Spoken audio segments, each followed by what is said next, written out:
Welcome everyone. Today I have a video for you that I think you're going to get tremendous value from. I'm titling it Alternative to Budgeting. What I'd like to do today, I've spent a lot of time putting this together, so comment below if you got tremendous value from this video. It's going to help me really understand my audience even more.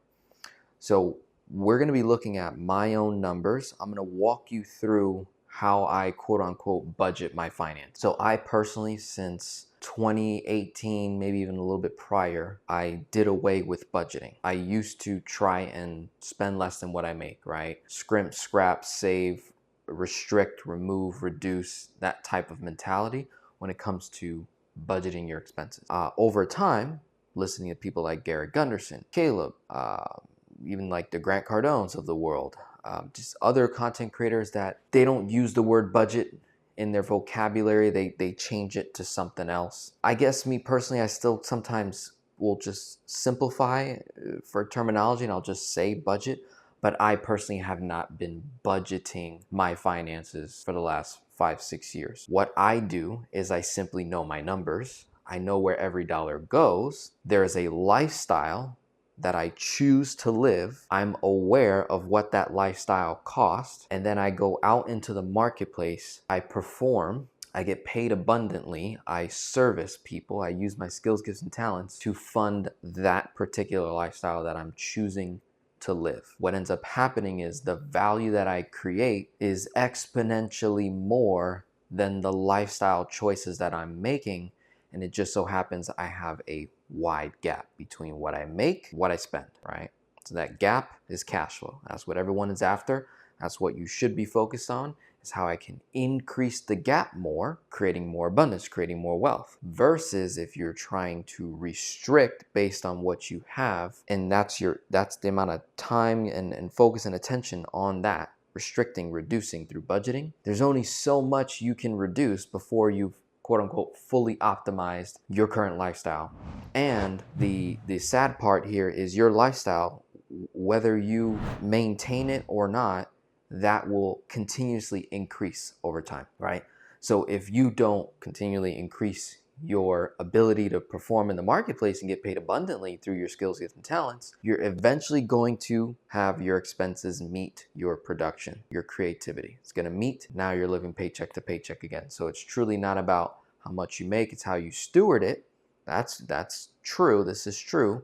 It's not about how much you make, it's about how you steward. How much you create does have a correlation to how much you make. And obviously, if we are widening the gap, we never have to worry about these lifestyle, the lifestyle you choose to live. That's also important. You need to be able to choose the lifestyle you want to live, not just kind of fall into it and then like, oh, now I'm just keeping up with the Joneses. So hopefully I haven't been rambling too much. Let's go right to the whiteboard here. I'm gonna take you through my 3-step process. This is for me personally. This is what I've been working on with my clients. Step 1 is awareness. I want to become aware of how I'm currently living. And then once I have that awareness of how I'm currently living, I then start to become intentional, become conscious, and I decide, do I want to continue this lifestyle? Is it more than what my current ability is to create value in the marketplace and get paid? If so, I either need to raise that or make a conscious decision to say, okay, I don't want to live like this, so I'm going to remove some things little by little, right?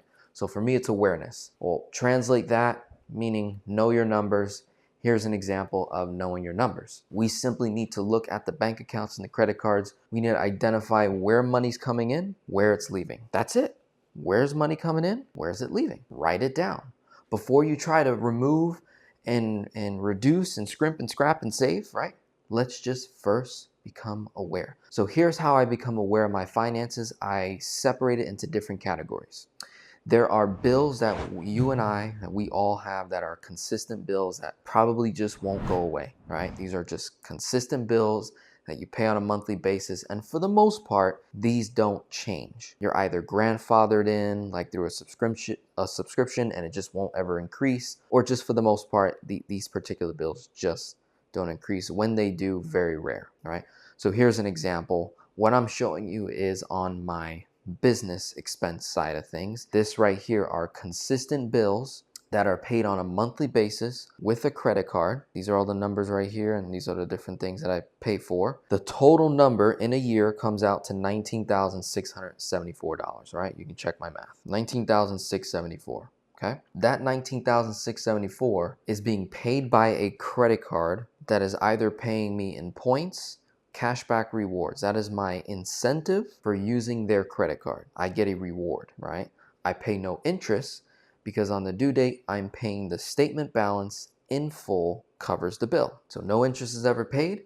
I receive a reward for doing this, and I'll go over that reward, which is over here, right? I'll go over that in a minute. So consistent bills, right? You want to write down, okay, what are all my consistent bills, right? That pretty much never change. Let's put that in one category. Then we have another category that you probably have bills that are paid on an annual basis. So I made it easy. I summarized it on an annual basis. On the business side, I have about $6,071.64 of bills that are paid annually. Why do I choose to pay these bills annually? Either A, I don't have a choice, or B, there's an incentive to do so. All of these consistent bills right here do not provide any incentive for me to pay them on an annual basis. So therefore, if I'm not being incentivized to give you all of the money up front for the year for that particular subscription, I'm just going to pay you on a monthly basis, right?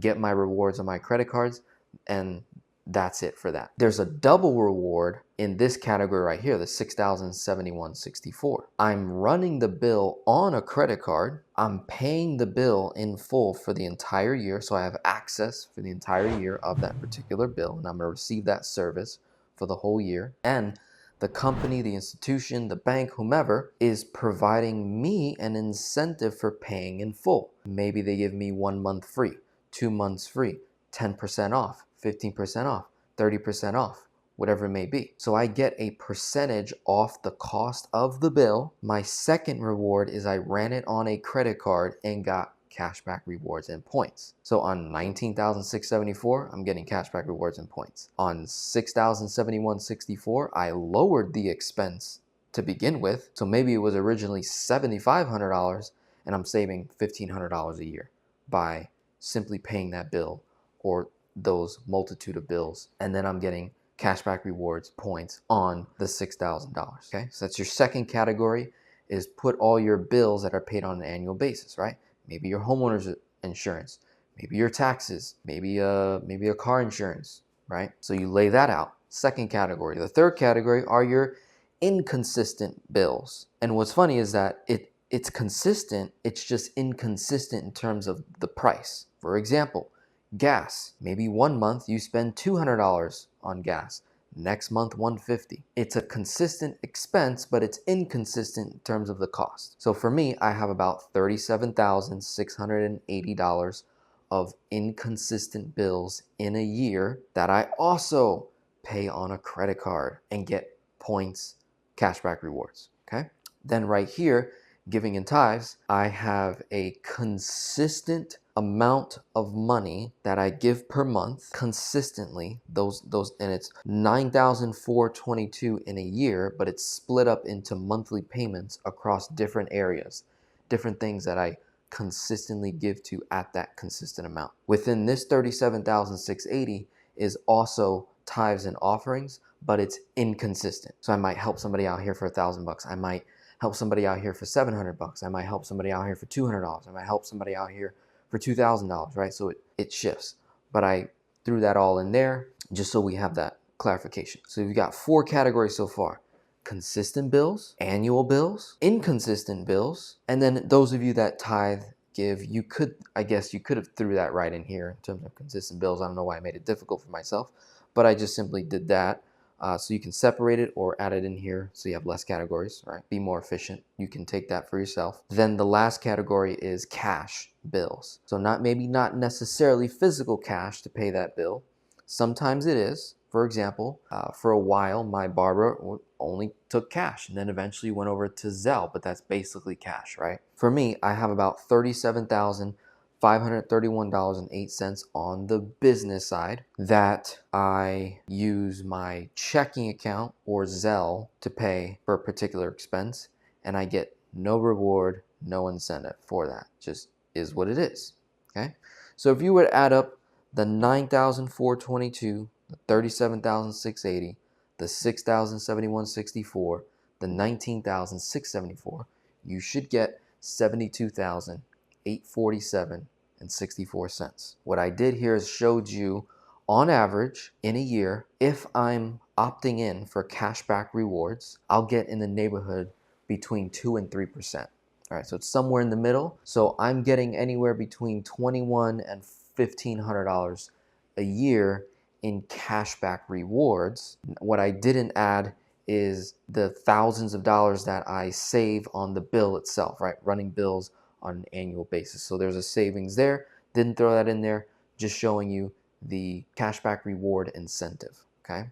Now, over the years, really mostly in the last 2 years, I've opted out of cashback rewards and I started opting in more for points. So what I've realized over the years is points is actually more valuable than cash as it relates to rewards with my particular credit cards. So I use a Amex business card, the blue cashback rewards one, right? And then I have the Amex business Hilton card. I have a timeshare with Hilton.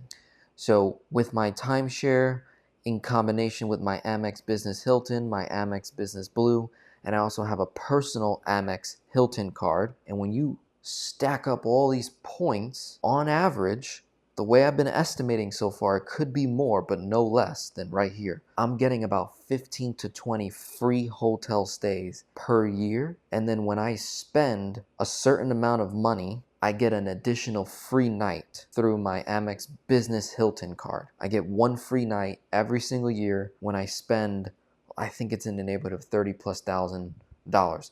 And look how easy it is for me to hit those rewards because I'm running practically everything through credit cards as it relates to my business. There's only 37,000 that's ran through cash, okay? So major savings and then rewards, right? And you get to choose. Maybe you want the cash, it's instant right there. Or maybe you're doing the math and you're like, well, in my particular case, I stay at hotels quite often throughout the year, whether I'm traveling for business conferences and events or vacation, right? Family time, traveling. So I was looking at really the past few years, how much I've personally been traveling, how much I'm staying in hotels. And me personally, I usually always stay at a Hilton, right? And I'm not just staying at any Hilton hotel, I'm usually picking the resorts where your average room per night could be $300, $400, $500, $600, $700 per night. So I started running the math and I'm like, man, I'm only getting $15,000, $2,000 a year in cash back for spending $70,000+. But if I take that $70,000+ and opt in for the points, I could be saving myself almost $8,000 to $10,000 a year. So I can actually 4 to 6x my cash value rewards, what I would have been getting, and could potentially 4 to 6x that in points. And the way points works usually are typically inflation proof, meaning the amount of value it costs to pay for the point will increase over time, but the usage of the point, maybe I have this incorrect, someone could correct me, but the usage of the point will always get me this particular value as it relates to me staying at Hilton hotels from what I've experienced, right? Like when I booked a hotel in 2021 or 2022, and I'm just remembering this off memory, it would cost me, say, 35,000 points per night to stay at this particular, say, Hampton Inn or Embassy Suites or something like that. Well, fast forward 2-3 years later, I remember doing that again in 2023, and it was 35,000 points yet again. Same goes when I stay at like a resort hotel, maybe like a Waldorf, one of those Hiltons on the beach. It's like those private resorts where they have resort fees and like all these different fees that they tack on when you're paying cash. Well, when you pay points, I don't pay that. I don't pay these sales tax, tourist tax, fees and whatnot. I'm paying the points. Inflation proof, right? Because if I'm to book a hotel on the West Coast in Naples by the beach and it's a nice Hilton, right? Maybe I'm gonna stay in Marco Island, okay? It might cost me say $800 a night, $700 a night to stay at this particular resort, private, what is it called, a penthouse or suite or whatever they title it, right? Well, today the price is say $800 a night, and then there's $45 a night resort fee, and then there's a tourist tax, and then there's a this tax and a that tax and a this tax. Well, in 2025, that same room might cost me $900 a night when I go back to stay there again. Versus when I pay in points, it's always going to be 120,000 points or 90,000 points. As far as I'm concerned, this is how I've been kind of tracking it and observing it. So I'm like, I can continuously increase my savings year over year over year over year. And what's super cool about this is I was already factoring in staying at hotels all throughout the year. You vacation, I vacation, we all vacation. We all stay at hotels. You travel to another state, probably gonna stay at a hotel. Maybe you're gonna choose an Airbnb, whatever it is. The way I look at it in my finances, and you can look at this for yourself, right, is I'm already gonna spend this money. I'm already spending money. Budgeting has this negative connotation against it. And when we hear the word expense or expenses, it sometimes can come off as negative. So the way I operate my life is I choose to view expense as a good thing. It's the only way to use money.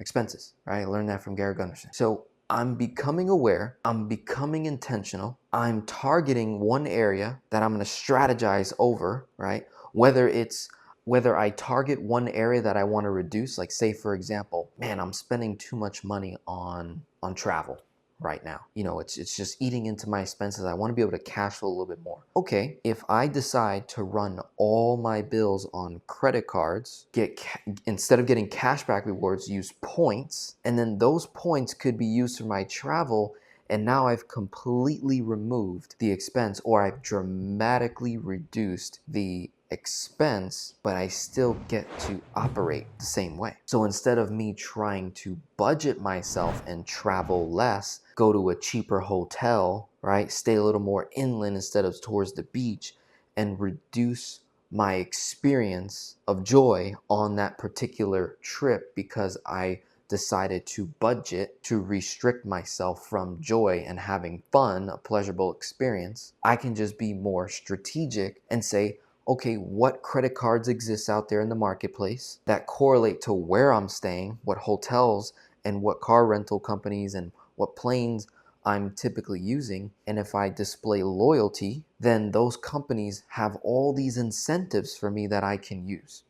What's another unique thing that ends up happening is you start doing business with one company over and over again. Like in my case, I do a lot of business with Hilton. Every 2 months or so, Hilton is calling me saying, hey Denzel, how would you like to stay at this luxury resort or this resort in Vegas or here in Key West or Orlando? And how would you like to stay here, fly here, go here, right? And all you need to do is come to a timeshare meeting, right? Spend 2 hours or 1 hour with us. We're gonna give you $50,000. We're gonna give you 50,000 points. We're gonna give you, cover your valet costs or cover your self-parking fees.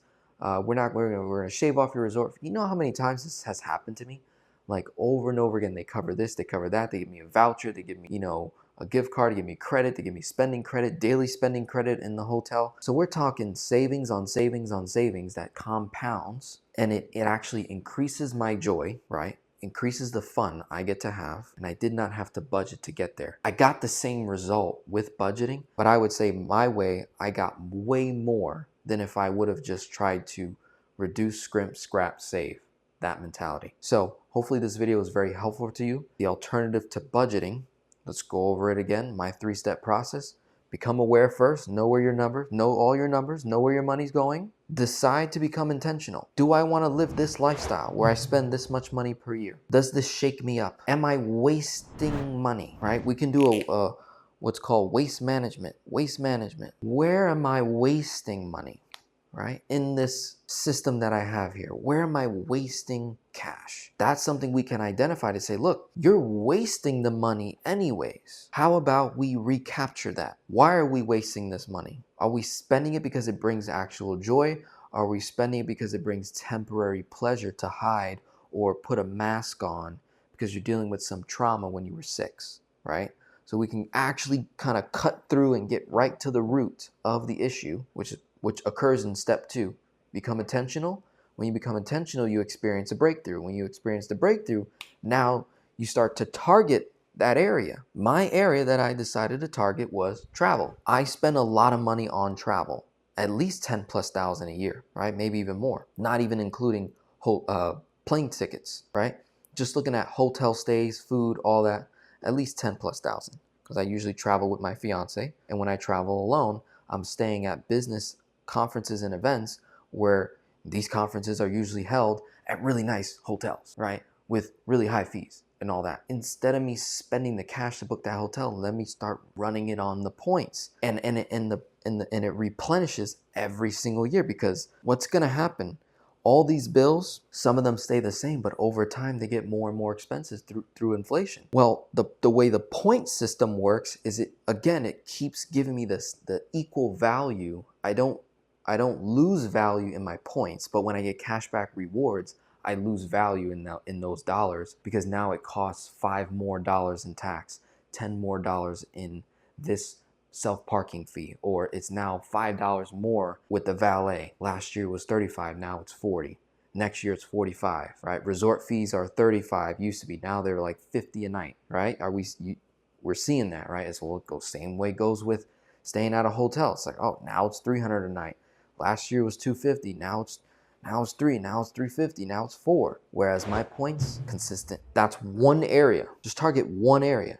Too many are trying to revamp the whole thing. And if we were just say, look, you are overspending on food. There's only 3 of you in the household and you're spending $1,500 a month on food. So you're experiencing gluttony, okay? And if we want to be more intentional about how we consume food and look at it as fuel for our bodies rather than temporary pleasure meals, and then ultimately bring discomfort, bloatness, more weight, all this stuff, we can just simply target that one area. Think about the amount of cash flow you would recover, the amount your joy would increase by you simply being more intentional. So hopefully this video was very helpful for you. Comment below, let me know what you think.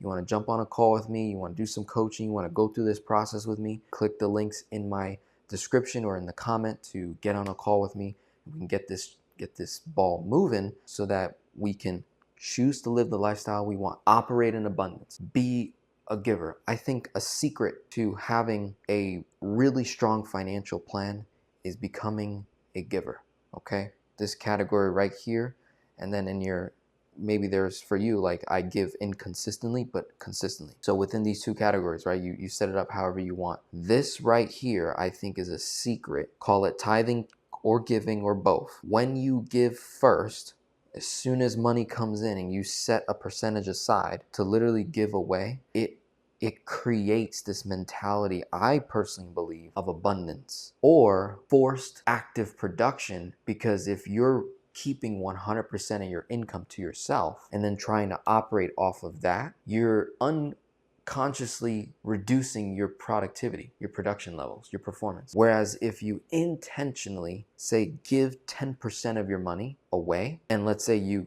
save 10% of your money, now you have to live off 80. Now, this might cause you to go back into the marketplace and say, okay, how can I increase my value in the marketplace so that I can give more, save more, invest more, and choose to live the lifestyle that I want? Okay, so it's like reverse. This is a very unique approach. Let me know your thoughts. Again, it's been a pleasure spending some time with you today. God bless, and we'll be talking soon.